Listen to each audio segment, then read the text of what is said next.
Le concept des colonnes d'Hercule, le détroit de Gibraltar, dans l'Antiquité a fasciné de nombreux érudits, philosophes et géographes. Ces figures emblématiques ont discuté de sa portée symbolique, mythologique et géographique, et ont contribué à façonner la perception que l'on en avait à cette époque. Voici un article détaillé sur la manière dont les savants et érudits de l'Antiquité ont traité les colonnes d'Hercule. 1. Origine mythologique, les 12 travaux d'Héraclès. Le point de départ des colonnes d'Hercule dans l'Antiquité provient du mythe d'Héraclès, Hercule.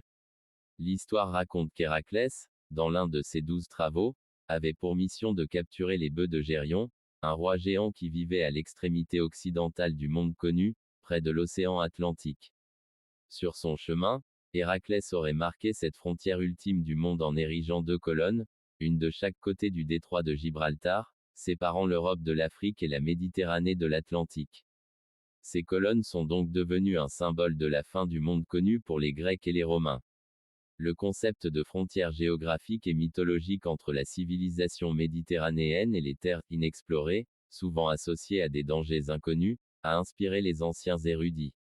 2. Les colonnes d'Hercule dans la littérature et la géographie antique.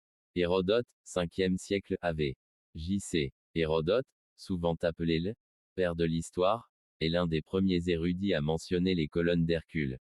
Dans ses histoires, Hérodote raconte qu'il a entendu parler de ces colonnes comme étant une frontière extrême à l'ouest, mais il reste sceptique quant à leur existence littérale, indiquant que cette conception pouvait être une exagération ou une invention poétique. Il reconnaît néanmoins l'importance géographique du détroit de Gibraltar, qu'il situe à la limite occidentale de l'Oïkouménée, le monde habité.